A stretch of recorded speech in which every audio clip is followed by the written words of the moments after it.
Mon cher Quesitus, à Lausanne, je fais mon catéchisme dans l'Église réformée.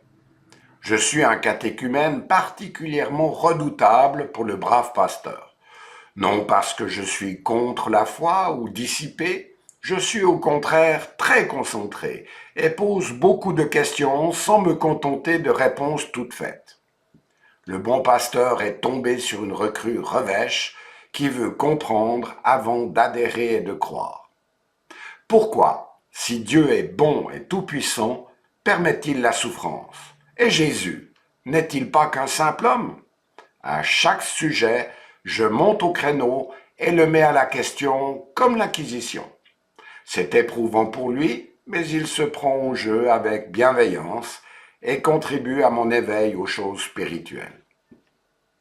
À 16 ans, je suis baptisé et confirmé. Après cette célébration, le pasteur me dit « Je pense que tu as une vocation pastorale. » Quelle surprise d'entendre cela. Puis, je passe à autre chose. Je fais mon service militaire avec une année d'avance.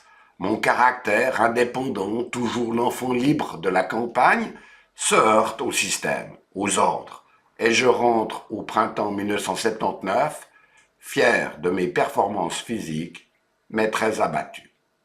Je dois commencer des études en mathématiques à l'EPFL à la rentrée en septembre.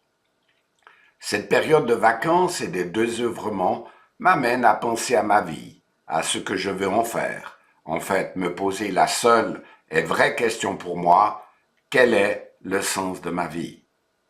Je me sens comme un petit voilier sur une mer inconnue, mais qui n'a plus de port d'attache. Je suis perdu, tout simplement. Ma quête spirituelle devient impérieuse, mes questions reviennent à la surface et m'envahissent. Plus rien d'autre n'a d'importance. Je rencontre alors un vieux monsieur dans une librairie chrétienne à Lausanne. J'ai plusieurs entretiens et recommence, comme je l'avais fait avec le brave pasteur, à poser mes questions sur le mal et la souffrance, le sens de la vie, la personne de Jésus.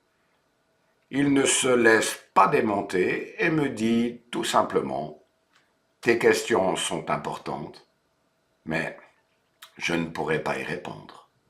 Mais si tu invites Jésus à entrer dans ta vie, alors tu expérimenteras qu'il est vivant et tu comprendras. » Je m'en souviens comme si c'était hier.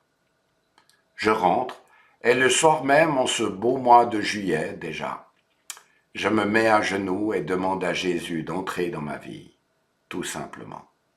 Le lendemain matin, je me lève.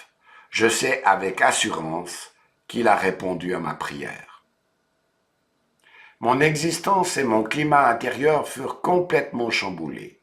Jésus m'avait saisi comme un chasseur expérimenté saisit à la main un oiseau sauvage qui cherche à s'enfuir.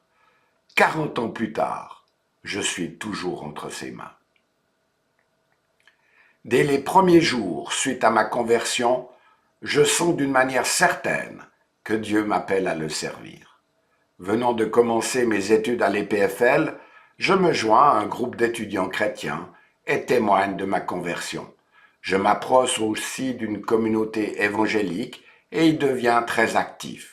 Je quitte l'EPFL assez rapidement et 2 ans plus tard me lance dans un ministère spontané, certains diraient sauvage, d'évangéliste itinérant dans la mouvance des évangéliques charismatiques. Je me marie et nous avons assez rapidement un enfant. Nous vivons en caravane et allons en Suisse et en France présenter des films chrétiens.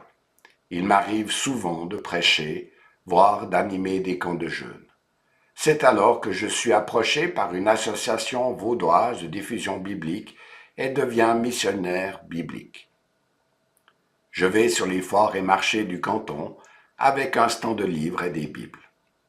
Dans cette association, le principal partenaire et bailleur de fonds est l'Église réformée. Désirant que mon ministère soit reconnu, je fais le séminaire de culture théologique et la formation diaconale. Je suis consacré diacre en milieu professionnel en automne 1989. En été de cette année-là, j'avais repris une épicerie dans le bourg de Saint-Pré. Je partage ma vie entre ce commerce et la paroisse de Prévrance. C'était mon projet diaconal.